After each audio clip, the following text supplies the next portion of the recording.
Good evening, and welcome to Every Day is a Story All Its Own. I'm your host, creative and storyteller, Joey Medea. Here we are again. I've been talking to a lot of actors lately, which I absolutely love, and actor hyphens, they call us. So we're talking to an actor, producer, director tonight who's also a creative director. So I'd call that an N dash because that's a compound there, creative director. Elayne LeTraunik, who Elayne and I met, I'm going to say that it was probably 3 years now. And we were both consulting, both freelancing for an immersive experience and theatrical production company. That's how we met. Spent a lot of time together in meetings, planning sessions. They were reinventing themselves and brought us in to help with the new vision. I was writing a musical for them as well on the side. And I really like Elayne, and I know you're going to like her as well. She has been doing this for a long time. She will tell you because she's old, but no, she's been doing this for a long time. She's very good at it. And those of you who follow me on social media know that I am on the board of Arts Judaica, the theater company, especially Jewish stories, exclusively Jewish stories, Jewish history, keeping it alive in what we know are difficult, complicated, political, socio-political times for the Jewish community here in America and throughout the world. I am lucky enough, part of what I contribute as a board member is to read all the plays before they're produced and kind of have a voice in what I think of the different plays, vet other plays. And the work is extraordinary. The playwrights' voices are so strong. And Elayne is situated in Chicago, which she will tell you, and has access to wonderful actors. And anyone who's out there as an actor, you crave really, really good material that will let you shine. Elayne's going to tell you all about it tonight. But there was a play where the actors played numerous characters and crossed boundaries, gender, and all kinds of other boundaries. So she'll kind of give you an idea. The theater company isn't very old, so it's very important now to get the word out to support it. I know some of you with our last fundraiser made donations, and that was wonderful. Not going to be shy tonight. I'm going to allow Elayne to say, go here, please, and think about giving, because anything will help. This is a professional theater company. People are getting paid. This isn't a community theater. This isn't a hobby. This is not someone's backyard. It's serious material about serious subjects, and it takes very talented directors, actors, so on and so forth, production team. Again, anyone who's in theater knows that it takes a village to put on anything quality, especially like a place in Chicago, which is so competitive, arguably the best theater in the country in Chicago. So I'm going to read Elayne's bio. Then I'm going to read the Arts Judaica bio to give you a little bit of a base. I'm going to run our 11-second opening, bring Elayne on. She's going to tell you about her background, how she came up in the theater, transition to film, commercials, other things like that. And then we're going to spend the bulk of the time. We're going to spend about an hour tonight and talk about Arts Judaica, which is the mission, the passionate mission. So that said, Elayne LeTraunik is a native Chicagoan and has been involved in the Chicago theater scene since the 1970s. A graduate of the University of Illinois at Chicago with honors in history and theater. That is a potent combination from a great school. She continued her acting studies at the Webber Douglas Academy of Dramatic Art in London, England. Elayne has worked extensively, both as an actress and producer. She starred in the Chicago premieres of Nuts and Extremities. Extremities is a very intense show. She also appeared in Beyond Therapy, featuring Skipp, Sudduth, and Carmen Roman. A member of Actors Equity, she works extensively in commercials and independent film productions. She is represented exclusively by Big Mouth Talent. As a producer, she oversaw a number of award-winning and critically acclaimed productions, including the Chicago premiere of A Dybbuk and a revival of Class Enemy. As a producer, I just read that. I'm sorry. Elayne was the auditions columnist for Pormick newspaper for 15 years and was the founder and artistic director of Red Hen Productions and Chicago Jewish Theater. A prolific writer, Elayne was a weekly columnist for the Chicago Sun-Times, again, super prestigious, as well as contributor to Plays and Players magazine in London.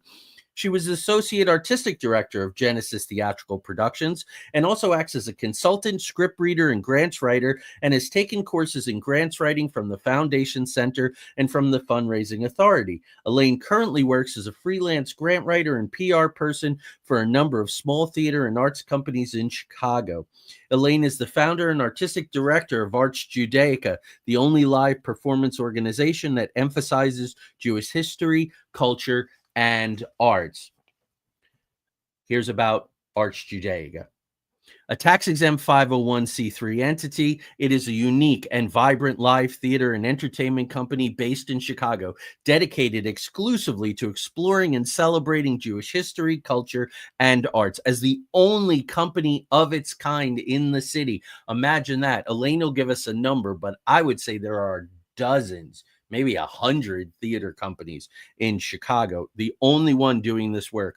Arts Judaica serves as a vital platform preserving and teaching the rich tapestry of Jewish heritage through compelling performances and educational outreach.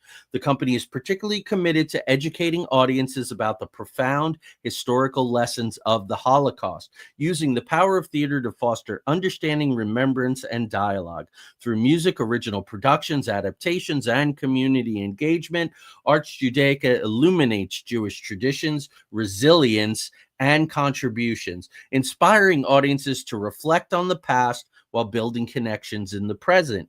With the rise of anti-Semitism, the need for Jewish voices and Jewish stories is to be told is more important than ever. Please welcome Elayne to the show. Good evening, Elayne. Hi, Joey. I know that you keep super busy and you have a show coming up soon, which you're going to tell us about. So I appreciate you taking an hour out of your time to introduce yourself to the audience and get the word out. My pleasure. So let's begin at the beginning. When did this bug that has bitten so many of us and directed the course of our life, when did that happen for you? I hate to go back that far, but it happened when I was about 16, because I had the chance to visit the set of a television show, which was the first time I'd ever seen sets and props and how they did it. And I was just fascinated by it. So I started doing monologues. My parents were shocked because I was such a quiet person. They couldn't believe I'd get up there and actually act. But I loved it. And I continued acting for a number of years. And my son even went into acting. But in time, I felt that stage acting was too exhausting for me. And I got into producing and directing. And I also got into film and commercial work, which I find less stressful than acting on stage. But I've been doing this for many years, and I've started a number of theaters, and I always say I'm going to keep doing it till I get it right. And so, as you read, many years ago, I started Chicago Jewish Theater, which was the same idea. But at that time, Jewish theater was kind of a niche. It wasn't very popular. It was kind of limited. But today it's different. And that's why I started Arts Judaica, because with the rise of anti-Semitism, with the rise of anti-Jewish feeling, I feel that we need to bring these stories to the public. I just read an article just today that there were 2 shows at the Edinburgh Fringe that were comic shows with Jewish themes. nothing political, just comedy. And they were both canceled because they said they could not provide security. And that's what we're up against, this sort of thing. So I want to try to do what I can to bring these stories to the public. And again, we don't do anything political. It's strictly history, culture, that sort of thing. A lot about family, Yes. Jewish traditions. I'm learning so much just reading the plays. And I went to 3 bar mitzvahs when I was in middle school. The very first play I ever did, and I just posted a picture of it that was very popular. I think people were tickled by it. I was in Fiddler on the Roof. I was Fiedka. I saw that picture. Yeah, a little skinny whip of a thing. I'm trying to get back there. But yeah, and same thing. Like I had done some things. I was in little school plays. I got a part and the number of lines freaked me out. And I begged my parents to call them and ask them to give me a small part. That's the last time that ever happened. And somebody dropped out. And I had so many Jewish friends where I grew up in Wayne, New Jersey, and I'd been to their bar mitzvahs and all that. Well, I wouldn't have been because we were only in 6th grade. And I had that to look forward to. And they said, you should come do this thing. And I called my mom and I said, I'm not coming home. I'm going to be in this musical. And she said, what are you? What, you, Mr. Shy, you? And that was it. 44 years ago. What are your favorite roles that you've ever done? Challenging, favorite, memorable, some of your favorite theater roles that you've ever done? Well, I did Nuts, which was a very powerful show where I played a prostitute. And I had to say things. Now, I was already married when I did this play. I had a child, but I had to say things that I really didn't know what it meant. And everybody in the cast said, well, here, we'll tell you. And I said, no, I don't want to know because I won't be able to say it if I know it's horrible. And of course, my parents came and I said to them, listen, I have to say some things, Oh, yes, we understand. Well, I'm doing the show and I hear my father saying, do you hear what she's saying? So my parents were never really good at that sort of thing. And the other one was Extremities, which was also very powerful. Where again I played a rape victim. So then I did some community theater where it was more genteel. I did Edward II, and I did Julius Caesar, where I played the soothsayer. And then after that was when I sort of petered out with the acting on stage. But those were great parts, really great parts. Nowadays, most of the things, when I do commercial work, most of the things I get are Alzheimer's patients, dying old women, that sort of thing. But I understand. When you get to be a certain age, you're typecast. Yeah. There's less competition, I think, though, at that time. So, things seems to be easier for me and all that. Wow, that's really something. My grandparents would come to see all the plays. I don't think anybody ever spoke. Spoke aloud. I did Search for Intelligent Signs in the Universe, which rather than it being a one-woman show, they actually cast out all the parts. And I was in the theater rehearsing one day, and it's a scene in a locker room where they're talking about the turkey baster and all that kind of bit.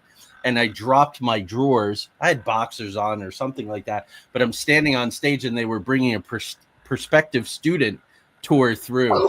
So the door opened and in comes this, family, like, 3 generations of family and this prospective college kid. And the tour person said, and this is Joey, and he's one of our theater majors. And you're rehearsing for a play, right, Joey? And I was like, yes, I'm rehearsing for, Lily Tomlin, Search for Signs of Intelligence.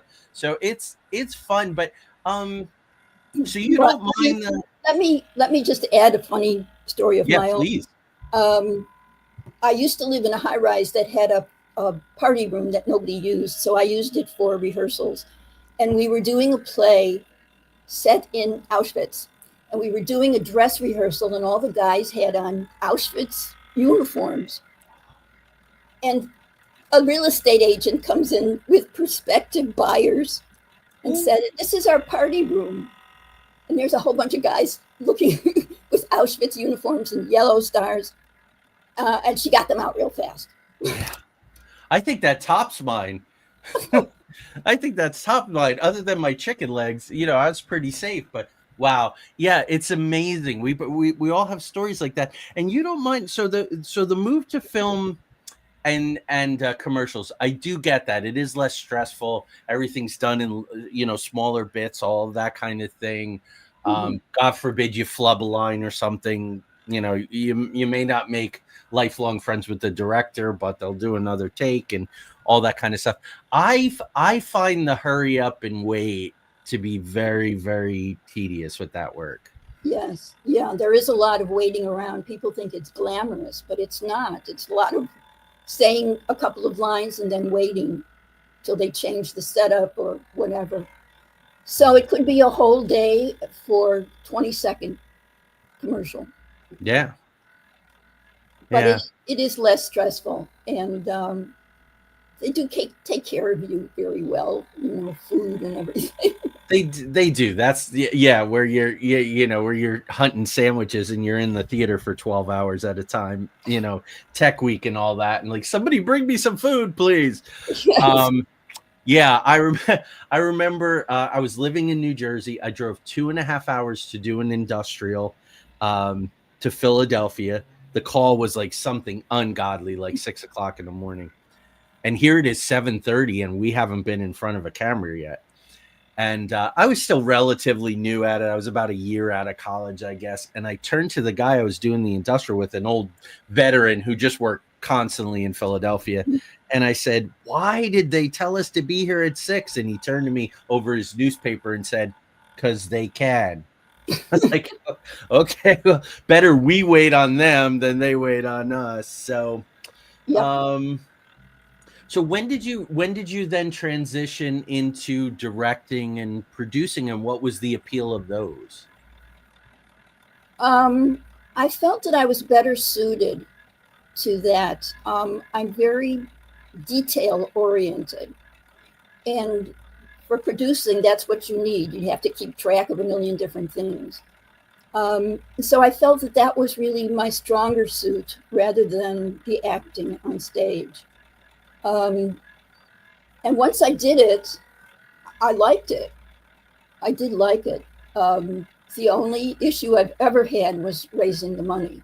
That seemed to be something I've never been able to really excel at. But I do enjoy putting the pieces together, seeing the show that I helped to put together. That's very rewarding for me. Very rewarding. And you do have experience with directing, right? Oh yes, yes, I've Yeah. directed. Do you like directing? Um, yeah, I do.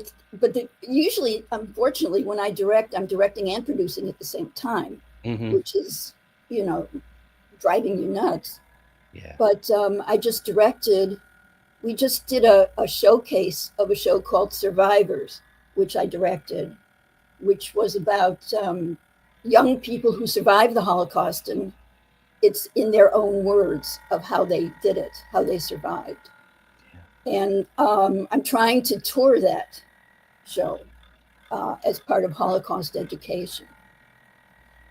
And now now we have a show coming up in August called Female Ashkenazi with a Sewing Machine, which is a very unusual title. Um, it's the playwright's own story that she did not know what her heritage was. And when she was diagnosed with ovarian cancer, she discovered she was Ashkenazi Jewish and was affected by a genetic mutation called the BRCA mutation, which affects Ashkenazi Jewish women more than the population at large, and it causes cancer. So we are bringing in representatives of organizations like Gilda's Club and the Sarnoff Center for Jewish Genetic Testing to talk to people about this and the importance of genetic testing. I don't think a lot of people realize how important it is and how many mutations you can be affected by if you're Ashkenazi. So I'm hoping that people will welcome that information. Yeah, certainly. So part of the mission, as I know very well and is in the mission statement and all of that, is education. So for the audience, because if I was asked, I wouldn't be able to answer. What is an Ashkenazi Jew? Well, there's two, I don't want to say forms, but there's two different types of Jew. The Ashkenazis were the ones from Eastern Europe, from Russia. The Sephardic Jews are the ones from North Africa, Greece. They were the ones who were ousted from Spain. So they have slightly different rituals as far as Judaism goes. But the Ashkenazi are the ones from Eastern Europe, and they, for some reason, are affected more by these mutations than the Sephardic are. Wow. Yeah, it's a very powerful play. I've probably read 6 or 8, and you've produced, I think, three or perhaps 4 of them. So what do you look for?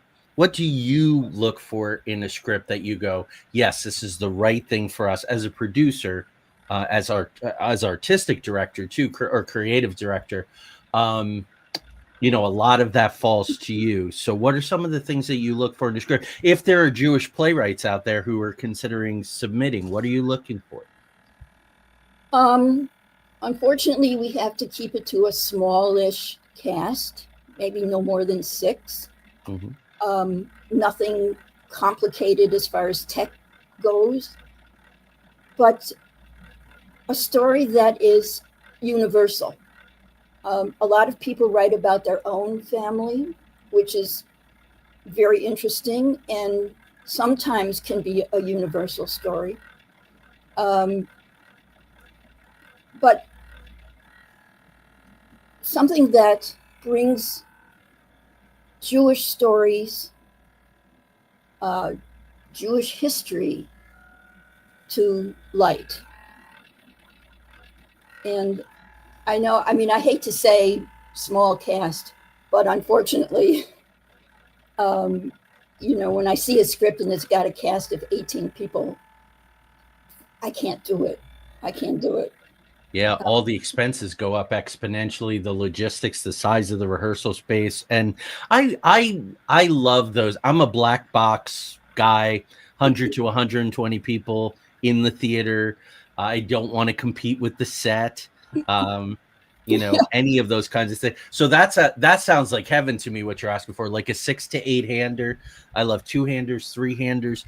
The very first show you did, only had 2 actors, but they played multiple roles that really anything went. Guys could play girls could play guys. So can you tell us a little bit about that show? Because I think you're going to revive it, or no, that was no. I misunderstood. I'm sorry. Yeah, that's you're talking about Berlin Diaries. Yes, Berlin Diaries. Yeah, it was a 2-person show, but they had to play numerous different parts. And sometimes in the middle of a conversation, they'd switch parts.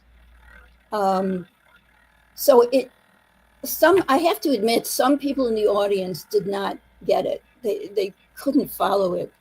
But those that could, they loved it. And it was sold out. I mean, it was nominated for an award, and it was one of the first productions. Now it's being done all over the place, but again, it was based on the playwright's life story. So it really appealed because it told the story of somebody who had been told that her family had all survived, and then discovers that a lot of them did not. And she was amazed and went back to Europe to try to trace what happened to those people and why didn't she know about them.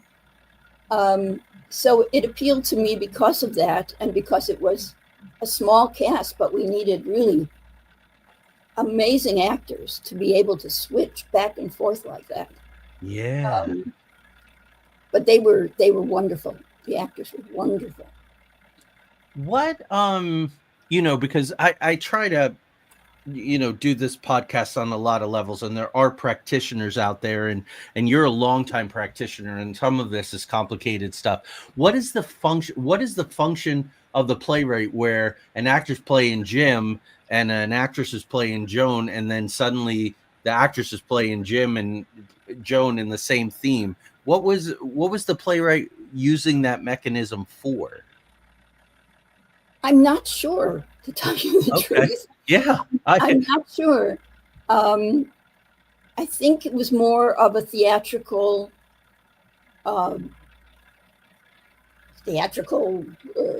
device. Thank you. Yeah. But it worked. It worked. Although as I said, it did confuse some people. Yeah. But with extraordinary actors, it works. And even if they switch right in the middle, people can still follow what the story is. So it did work, but I'm not sure why she used it. I'm not sure. It feels to me a little Brechtian, right? So Bertolt Brecht was like, I don't want you lulled to sleep. I'm not trying to entertain you. You need to be alert. You need to understand there are things that we're trying to show you so that you can take this and go out into the world and do something with it. And I would think not knowing when the actors were going to switch, even within a conversation, will keep the audience very alert and on their toes and paying attention. That's very clever. And I don't mean that I don't mean clever in a condescending, every word is so loaded anymore in society. That's very interesting and powerful to me. So that's what I'm going to go with. Okay. So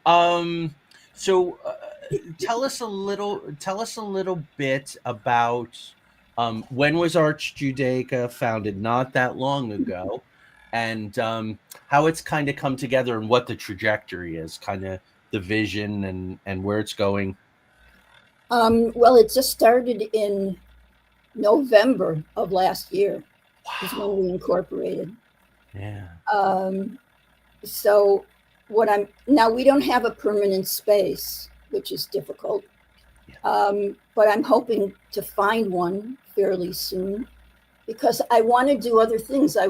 We have a staged reading coming up, and while I think I have a space for it, if we had our own space, we could just do it. I'd like to do children's theater. I'd like to do one-man shows. There's all kinds of things that I would like to do besides just shows. But finding a space is difficult. Yeah, expensive. I would imagine. Yeah. Now, I spitballed and said there's probably dozens, if not 100 theater companies in Chicago. I don't think I was exaggerating that much. No, there are many theaters, and every week more people come. And now we've lost some spaces because of COVID and other reasons. And a space that used to be 3 theater spaces is now being sold for retail. But that all started many years ago with Steppenwolf. Mm-hmm. Because Steppenwolf was so successful that every 3 people from a theater department came to Chicago to be Steppenwolf. And of course, nobody can be Steppenwolf because of the talent they had. But it still happens every week, every 2 weeks. More theaters start, more theaters come. And it's wonderful. It's wonderful. But space is tight, very tight, and very expensive. Yeah. So it's a struggle. It's a struggle to find a space that you can afford, where you can expand your offerings. And that's what I want to do. Yeah. So, and we're going to get to how people can help move the ball down the field with that. So those of you who don't know Steppenwolf, that's Gary Sinise. Some of you may not know Gary Sinise, shame on you. But John Malkovich, and everybody knows John Malkovich. And I always forget Terry's last name. There were the 3 of them. Terry Kinney. And they did, they started in a basement of a church, right, Elayne? Yes, they did. They did this stage adaptation of The Grapes of Wrath that was just breathtaking. Fire on stage, and that really. And I believe I was in high school at the time, or possibly in college, but it was in the 80s. And I said, boy, whoa, that is cool. So whenever I think about Steppenwolf, that was part of what did it for me. So you got to see some of their live productions when those guys, before they became film stars? Yes, I saw Gary Sinise and John Malkovich in True West. Wow. Which was amazing. And I know people who worked with John Malkovich who said they never knew what he was going to do. He was all over. I'm not surprised. I'm not surprised. But yeah, they did amazing stuff. And because they sent stuff to Broadway, which they still do, people came here and said, we'll do it too. We'll do what Steppenwolf did. But you can't, because they had so much talent. And the thing is about Steppenwolf, all of those people who are still acting, when they come to Chicago, they only act with Steppenwolf. They don't act anywhere else. So as an ensemble, they pretty much stayed together, which is hard for an ensemble to do. Yeah, especially with that kind of talent, and for people to come home again and stay in it. And Gary Sinise, for family reasons, has kind of stepped away from acting the last 7 years. He's extraordinary. He's just one of my favorites. And he's been raising a lot of money for injured veterans. He has a foundation that supports veterans, and that's what he really concentrates on right now. Yeah, God bless. God bless. So how can people, hopefully they've already been moved by you want to expand. Guys, just so you understand, having that full array of diversified things. So my theater company, 7 Stories, we did a lot of world premieres. We did a lot of staged readings. We did a lot of play development. Actors love it. They feel special. The playwrights come in. You get to be part of shaping all of that. It's cost effective, but audiences will come, and you'll have. So when Elayne is talking about staged readings, they're very, very important. Bringing in an actor who has an extraordinary one-man show. Again, the tech is light. The focus is on that actor. And if they're a well-known actor or very good, sometimes those two things are not always the same thing. But Elayne has access to some wonderful people. Avi in Florida is just amazing. You have a wonderful board. Very passionate, interesting people. Also, there's kind of a musical aspect to Elayne. You're working with some people who do music and things like that. Yeah, who do like 2 or 3 person shows with Jewish music. Yeah. My voice is going. So that's another thing that I want to promote is Jewish music. So many things. I have my finger in too many pies, but there's always something else that I see. And, oh, I want to do that too.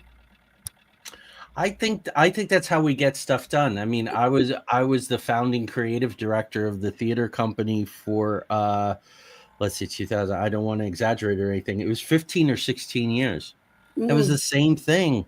I tried to diversify and make education part of it, raise up new actors. So how can because I may let you go even a little earlier than planned. Let the audience know here how they can help. Well, money is always nice. Yeah. Buying tickets to our show is always nice if you're in the Chicago area. They can go to our webpage, which is artsjudaica.com. Right. And there are links to tickets. And the ticket link is also where you can donate. It's Zephy. So any support is welcome, because we operate on such a tiny margin. Yeah.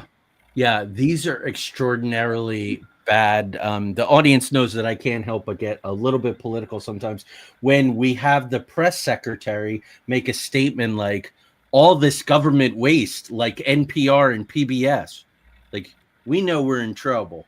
I grew up as an arts activist and socially conscious artist, hearing the story that during World War II, a cultural minister went to Winston Churchill and said, "We have no more funding for the arts. We have to put it all into military." And Churchill said, "Are you mad? If we don't have the arts, then what the hell are we fighting for?" And so these are difficult times. I know people that instead of producing their shows and going out into the community, they're spending all their time glad handing and fundraising and begging, where you have to go to your legislator and drive 2 hours to the Capitol to say, please don't cut PBS. Like, these are strange and dangerous times. So I know that my audience is frustrated and you guys are looking for things to do. And I'm trying to bring you guests who will give you an outlet for your energy. Money is called currency, man. It has to flow. That's the energy of it. I'm not being shy here. So we've put that up. Also, folks, in the descriptions, there's a link to Elayne's material as an actress and so on and so forth on Weebly. That's there. Also, artsjudaica.com. Elayne, for playwrights, is there a mechanism for submission? Usually I ask for a sample first to see if it's something we could technically produce. Mm-hmm. So I would say like five or 6 page sample of the script. I try to get back to people as often as I can. Sometimes I'm inundated. Yeah. But send me. I'm always looking for new scripts. Everything we've done has been Chicago premieres. Everything. Yeah, which is wonderful.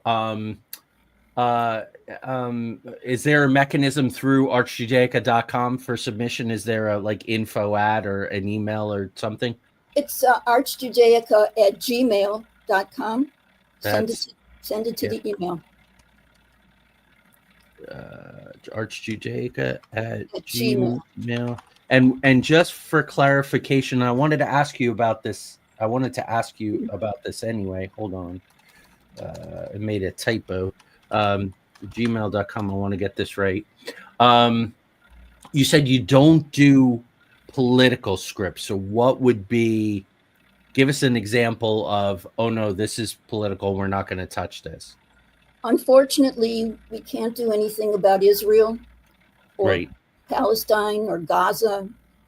Not at this time. It's much too volatile. Yeah. Things like, I don't know, not that, and I know you want original things, but I'm just thinking Diary of Anne Frank obviously is highly political. Is that, I'm just trying to give them a sense of where the I would have no objection to Diary of Anne Frank, except it has been done 110,000 Yeah. I'm just thinking in terms of, I think of that as kind of a political, like you have Nazis coming in and all of that kind of business. No, anytime you do a Holocaust play, you've got Nazis coming in. So, Yeah, right. And yeah, but okay, like I say, Middle East, Israel, Palestine, won't touch it. As you can right. see, even plays without political in them are being canceled. So Yeah. you never know. To have plays invited to Edinburgh. Now, I will tell you that security thing is real, and I think the audience has heard me when I did Che Guevara and when I did Allen Ginsberg. Oh, They had security for me for both. When I did Allen Ginsberg, because it was a very post-COVID in Oklahoma, it was a very, very tense time. Very, very tense time. I had a police officer standing 6 feet behind me on stage the entire time. So, which is interesting because Ginsberg would have loved that. He would have said, "That's wonderful that you had that because that is the danger." And yeah, and Che Guevara, people from the military, were like, "We might kill this guy." oh my God. So we had these intense discussions, and it's sort of the I don't know. I sort of say shame on Edinburgh, but the stakes are so high now, and people are so the realities. I think we were able to say, yeah, chances are, and although Tanya was nervous the whole time I was away, chances are people are blowing off steam and they're not going to act on it. In this day and age, I just suppose you can't risk it. Well, the playwright of Female Ashkenazi asked me if we were going to have security. And I said, we haven't needed it in the past. I wouldn't imagine this would attract any attention. I mean, the title is not exactly, reek of Jewish. But it's something that even the playwrights are fearful of. And I imagine some of the actors too. But so far we haven't had to do that. Folks, It's just a shame that it's come to this. yeah, I was good. That's censorship. When actors are afraid to go on stage, when directors are afraid to accept a piece of material, when playwrights are like, "Is this going to come back to me?" Or a theater's going to be picketed. Which is terrible. You're renting a space, and I don't want to speak things into existence, folks. What I'm trying to get at here is money is probably the best way to help. So help spread the word. Let your Jewish family and friends know. Go to archjudaica.com. Super easy to go to my social media because I post about it all the time. Elayne, before I let you go, tell us about the new show that's opening in August. That's Female Ashkenazi. Oh, that's right. Female. So the dates. It's August 7th to the 23rd. Thursday, Friday, and Saturday. Thursdays and Fridays at 7:30, Saturdays at 3. And we will have people at various performances to talk about genetic testing. That is tremendous. So Saturday matinee, that's splendid. You don't hear about that very much. Well, the space that we're using, it kind of had to be that way. Yeah, I get that. So nine performances, if I'm doing my math correctly. Right. That is to qualify. The Jeff Awards, which give awards to local theater, has a short run category of 9 performances. So that's what we're aiming for. Hoping to be Jeff recommended. Yes. Awesome. Because you've already gotten some recognition. Berlin Diaries was recommended. Yes. Yeah. And so this is the next full-scale show that will be eligible. Nice. All right, folks. So you know where to go. You know what to do. Again, I know some of you, when I put out the fundraiser a couple weeks ago, wrote to me and said this was amazing. I didn't know it existed. People as far away from California. So don't believe for a second that you have to be in Chicago in order to care or participate or make a difference. Go ahead and please send your money. And Elayne, is there anything I missed? Anything you want to leave the audience with before we say goodnight? No, we do have a staged reading coming up at the end of October, which is called Free Radicals. And it's about two people who meet on an L station platform in 1926, and they turn out to be not who we thought they were. That is a terrific tease. Well done. That was a nice mysterious pitch. I like that because I haven't read that script, and oh wow, I'll be curious. No, I haven't sent that to you yet. I have to send it to you. Yeah, Free Radical. I love it. I love it. May we all stay free and radical. So there you go. So thanks to Elayne for taking time out of her busy schedule. I'm sure there's probably a rehearsal tonight that she wants to oversee. So I'm going to let her go. Audience, as always, make sure you spread the word, like, share, subscribe. I never say all of that. You all know I don't, but that's how passionate I am about Arch Judaica and my very talented friend here who is doing the good work under difficult circumstances. So keep that in mind. This is not someone screaming into the echo chamber about how lousy. She picked up and created something that is extremely unique and extremely important. So let's make sure that it survives. All right, everybody. Good night to you.